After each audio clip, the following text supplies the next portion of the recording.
Kumusta mga kabro, mga katropa, at mga kapwa mahilig sa pangingisda?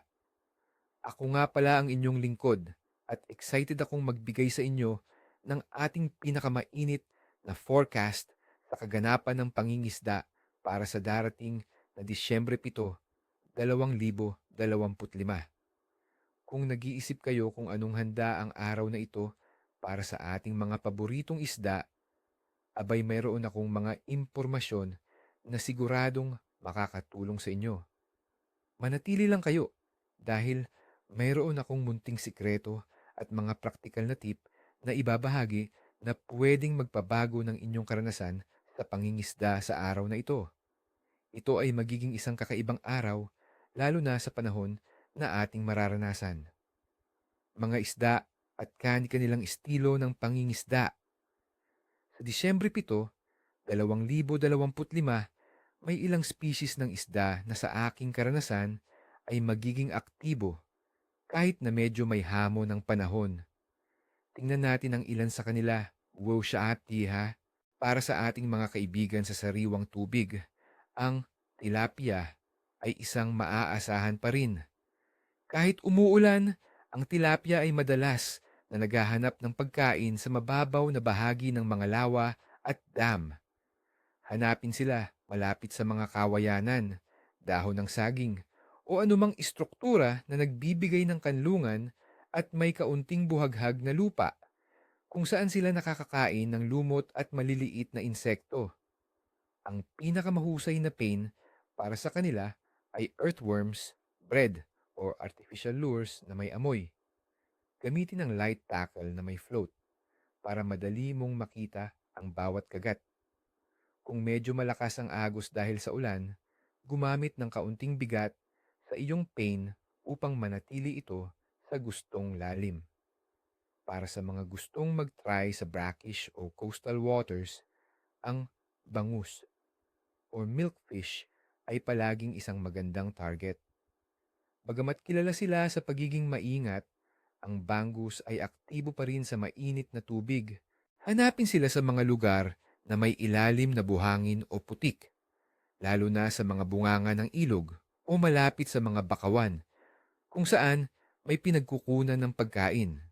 Ang floating bread o lumot ang magandang pain.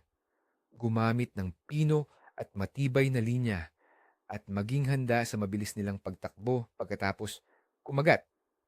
Ang paggamit ng cham, halimbawa, pinaghalong tinapay at pinakuluang bigas, ay makakatulong upang maakit sila sa iyong lugar. Kung gusto ninyo ang mas malaking laban, subukan ang lapu-lapu o casent o grouper. Dahil sa bahagyang pag-ulan, maaaring mas gusto nilang manatili sa mga pinagtataguan tulad ng mga bato, korales, o mga lumubog na istruktura sa ilalim ng dagat. Sila ay mahilig sa live baits tulad ng maliliit na isda o hipon. Gamitin ang heavy-duty bottom fishing rig na may matibay na kawil.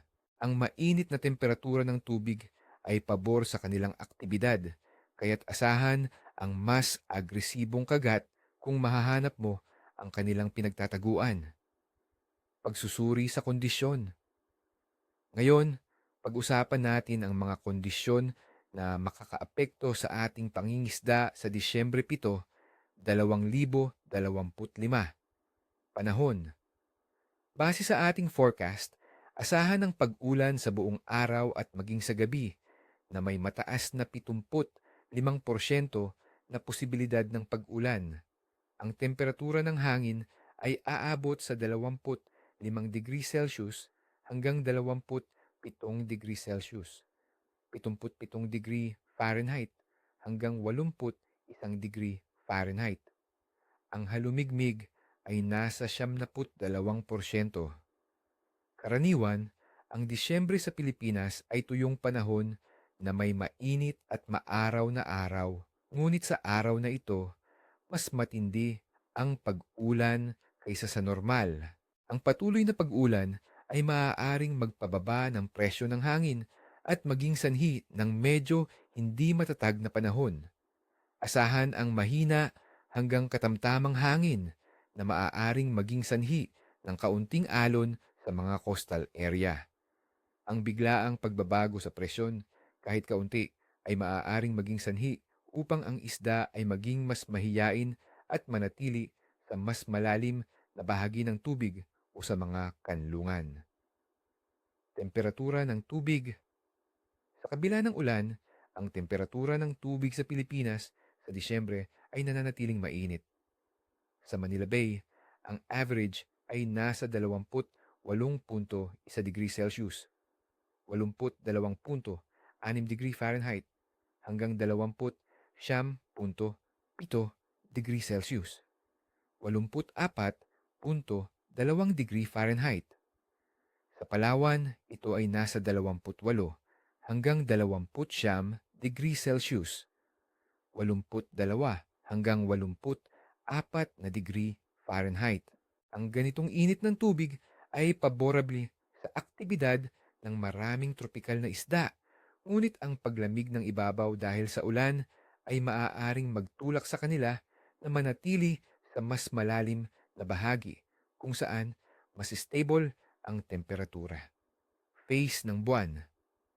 Sa Disyembre 7, 2025, ang buwan ay nasa fase na waning gibbous. Ito ay halos 2 araw pagkatapos ng full moon at ang liwanag nito ay nasa 89% at unti-unting lumiliit.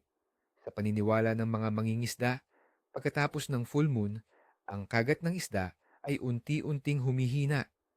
Ngunit dahil malapit pa rin sa full moon, maaaring mayroong ilang oras na aktibo sila, lalo na sa madaling araw o takip silim.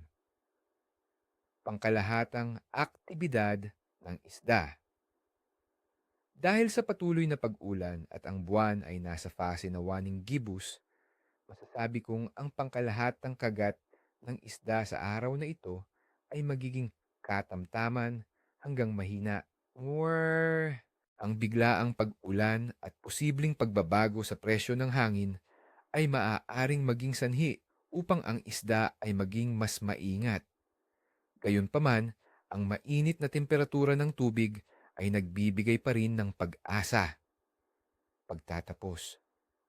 Kaya mga kaibigan, kahit may pagsubok ang panahon sa Disyembre 7, 2025, huwag tayong mawala ng pag-asa. Ang pangingisda ay hindi lang tungkol sa dami ng huling, kundi sa karanasan at pagpapahalaga sa kalikasan. Ihanda ang inyong mga gamit, maging handa sa ulan, at tandaan ang mga tips na ibinahagi ko. Sana'y swertihin kayo at maranasan ninyo ang gandang hatid ng pangingisda. Kung nagustuhan nyo ang forecast na ito, huwag kalimutang mag-subscribe sa channel, pindutin ang like button, at syempre, mag-iwan ng komento sa ibaba. Anong mga isda ang target nyo sa araw na ito? Mayroon ba kayong mga sariling tricks sa pangingisda kapag umuulan? Ibahagi nyo iyan sa aming komunidad. Ni isang buntot, ni isang kaliskis sa ating lahat, mga kabro. Kita-kits sa susunod na video.